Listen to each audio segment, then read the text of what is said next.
in your justice era, and not everybody's happy about it.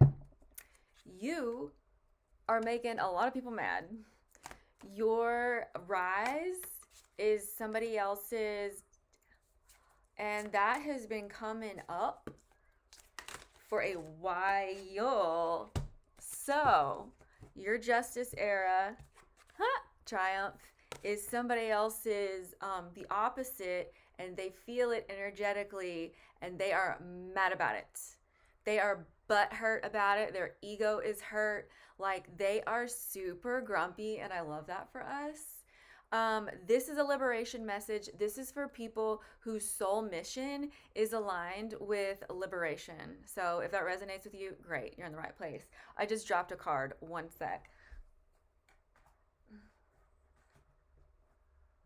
Oh my God.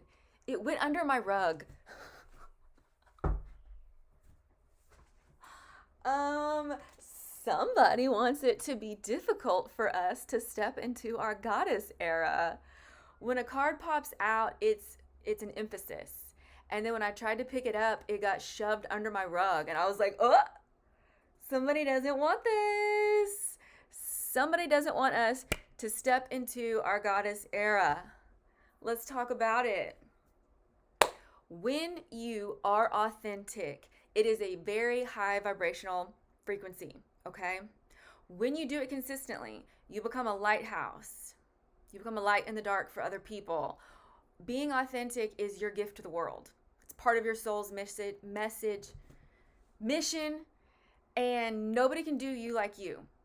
So because you being authentic, you expressing yourself authentically, because no one else can do it like you can, it is a divine gift to the world, and that is beautiful.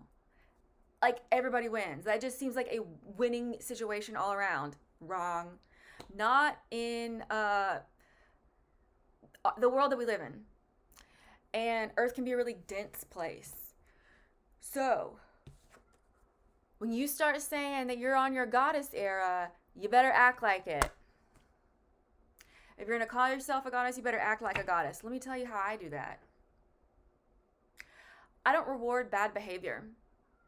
If somebody can't treat me well, I'm not going to give them access to me. I'm going to remove that access immediately, because human behavior is a pattern. If somebody does something once, maybe that's the first time you've seen it, but it's not the first time they've done it. Human behavior is a pattern. That is data for you to acknowledge, to analyze all the time. So you get to decide when you're like, is that worth my energy? Is that worth my time? And then move in the direction that benefits you. If you are a recovering people pleaser, hi, I'm going to make you very uncomfortable. Because you need to take that people pleaser energy and turn that shit around and please yourself. That means keeping yourself safe. Being around people that are safe.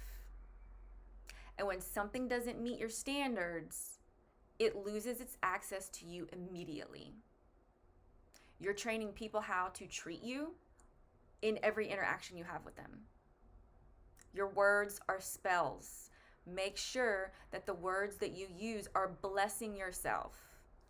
Speak blessings into your water. Water holds memory. When you say, I am the baddest goddess and I get everything I want, boom, you just made a spell and you drank it. Now you are the spell. Now go act like it. Okay, let's pull some more cards. Mermaids.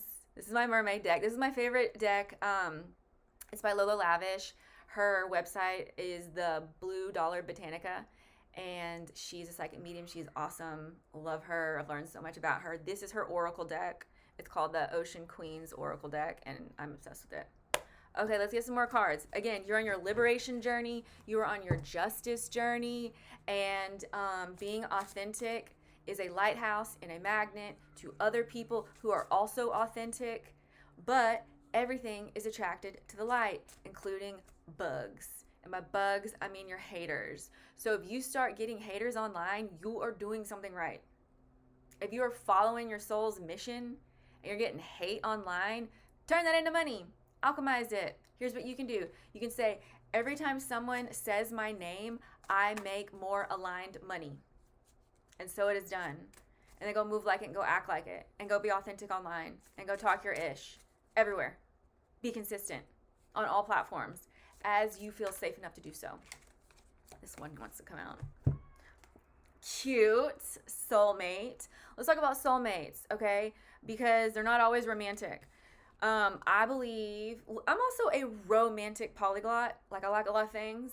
So when I say soulmate, this could be like a business partner. It could be somebody that you build an empire with. You can have that kind of soulmate. You can have a BFF soulmate. Yes, you can have a romantic soulmate, but you can have different soulmates for different parts of your life and in different things. Like, soulmates don't have to be forever. They can just be for a certain period of time. Some of them are here for a long time, and some of them are just here for a good time. So when I pull a soulmate card, I'm like, this could be any area of your life, but like, how cool is that? This could be in any area of your life. Entrepreneurship is not the route I saw for myself, but I was forced into it in a very uncomfortable way due to a layoff. Everybody I know is dealing with layoffs. So maybe entrepreneurship is right for you. That can be super hard. You're like, I'm already on this liberation journey. I'm already on this seeking freedom journey. Yep, being an entrepreneur is that. Being an entrepreneur is spiritual because you're on your time and your energy is one of your greatest resources. So you have to protect it like it is one of your greatest resources. So, I mean, if someone ain't on this level, I ain't talking to you. When you call yourself a goddess and you are going to start moving like it, that means if somebody doesn't meet your standards, they're gone. Immediately, everywhere, in all aspects of your life. That's how you get peace. And people are going to call you mean. The more you heal, if you're a woman or a femme, the more people are going to tell you that you're mean and that you're rude, and that is not your business. That is proof that you are doing your mission right. So you could have a soulmate at work. And a lot of you, this energy that I am picking up on, it is very entrepreneurial. And remember when you were a kid and people asked you what you wanted to be when you grew up. What did you want to be? Because that could be part of your soul's mission. It could be really be that simple. For me, I said I wanted to be an artist, a writer, and an author. Like, I was always writing like essays and books and stories and stuff in like elementary school. And I was like, yeah, I want to be, I said, a professional author. And my teacher goes, how will you make money? Did you not hear the professional part? Like, people were shitting on my dreams that young. And I was like, well, I'm going to write it and I'm going to do the illustrations. I'm going to do the writing and the graphics and then get it published. And then boom, I make money. Like, I was like, teachers, what do you not understand? This is a very simple plan here. And they were just like, those industries don't make a lot of money. And I was like, what would you know? Did you have that job? Did you do that job? No. Okay, well then I don't really think you are the best resource for this kind of advice. Also, I had my therapist tell me, she said, Jessica, I can't give you advice or tell you what to do. That's unethical. And I was like, isn't that your whole job as a therapist? And she's like, no. She said, my job is to guide you. She said, I don't have to live with the consequences of your actions. You do. So only you can give yourself advice. She's like, my job is to be your guide. And that is exactly how it works with the universe. And that's why some like spiritual people will be like, nobody's coming to save you. And I'm like, that's rude. I think everybody's coming to save you. Everybody. It is a group effort. You don't got to do this shit alone. And if you don't have any human beings in your life, because the universe cleared that shit out because it's not meant to come with you in the next life, you're going to spend a lot of time alone. And you are going to be in your own power all the time. And you will master yourself. And it's probably going to happen in isolation. So I want to be like, get ready to have no friends. Because people are going to tell you that you're living your life wrong. And You get to decide. Do you want to take that advice? Do you like their life? Do you want their life? Does that person who's telling you that you're living your life wrong, does it look like they're doing any better? Do they have something I got? No? Then shut up. That's when you're on your goddess and your bad bitch ish at the same time. Okay, let's pull another card. Ah! Dominate. A goddess is a dominant woman. So, yeah, dominate. Let's talk about playing in your own power. Because you're on your freedom and your liberation journey. Here's how you can learn more about that. Go find your life path number. And go find your midhaven in like astrology, because your midhaven will give you some career direction. And then your life path number is going to be more data on top of that. And you just Google it. There's a ton of free websites. But that can give you the genre, the theme of your career, the direction you want to go entrepreneurially. Is that a word? Entrepreneurially? Anyway, I'm just going to say yes, it is, because I'm a dominant woman and I like words. I think words are fun, and I think words matter, and semantics matters. And when you understand that your words are spells and you get very intentional about the words that you use and you're consistent for a very long time, you'll start to notice when other people don't do that. And that's data. And that, to me, energetically is very limiting and limited and beneath me, and I don't want that in my life. So if you want a life that you like more than the one you're in now, you're going to have to get rid of the one that you're in now by removing people's access to you when they drain your energy. Your new life will cost you your old one,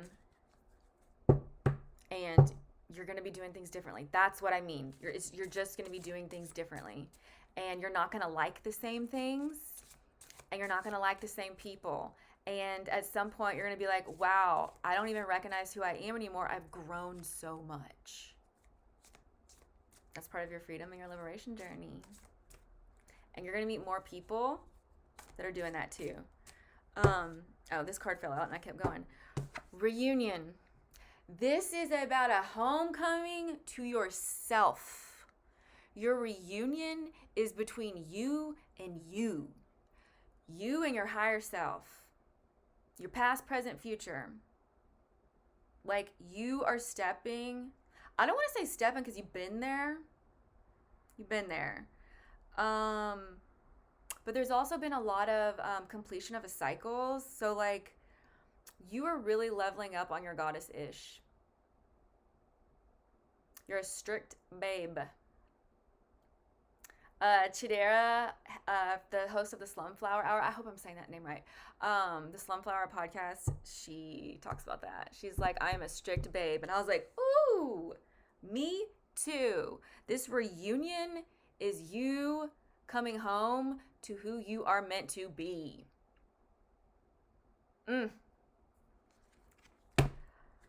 Whew. I'm just like a huge fan of myself. And when you're on your goddess journey, you will be too. All right, a whole bunch of cards just fell out. This is a lot. 1 second. We got spell, career. We've been talking about entrepreneurial stuff. So we got career, we got flirt. You know what? Flirt with your life. Romanticize your life. Then we got Aquarius. I do love Aquarius women. And here's why. Y'all have a very high acceptance, like interest in the occult. Like, I have found Aquarius women are really mystical, magical, and they like the occult, and they're an air sign, they're really expansive, and they're into communication. Like, I love Aquariuses. So that's a vibe, and obviously that's either here or it's on its way. Love that. Okay, spell. This card pops out all the time. Like, your spells are working, your words are spells. The way you move in life is a spell. Like, yes, there are hexes that other people can do. I'm a fan. But also, I think hexes are just a result of the seeds that we plant every day. Sometimes stuff happens because the decisions we made leading up to that happened. Like, so I say this because some people think I put a hex on them, and it's like, you did that yourself. That's just the result of your actions. But I did also hex you. But it was way after that. I was just like, oh, thanks for the good idea. Yeah, I will. Actually, I will do that. Yeah, I do scream jars where you put someone's name in a jar, scream into it, shake it when you feel petty, and put it under your kitchen sink. I taught a class on that. That is, you need more information than that, but I've got other videos on that. Yeah, because water holds memory. You put some screams in it, and you send that scream to somebody, they're going to feel it energetically. Don't mess with me. I do magic. And not like the little weirdo magician kind, like the goddess kind. Okay. Cute. I got expensive in teas. And flirt, okay? And dominate. Let's throw that one in there. This starts with a B. There's a D and an S and an M in there. That is what this is. Expensive, tease, flirt, and dominate. Can't talk about that on here. Too bad, because that's fun. And that's also on the way. When you learn to love being in your own power, playing in your own power, and you get rewarded for it, the way that you deal with power dynamics in the universe, when it's the same that you do with people, like, that's alignment. And it makes life easier. And you're like, ooh, I like playing with power. I like playing with power dynamics. Where else can I do that? And I see that coming up. So that was fun. The card at the back of the deck that is staring at me is surrender. The people who are not happy with your ascension, they're going to have to surrender, as in they're going to have to shut up. So they need to surrender to that. Because you're going up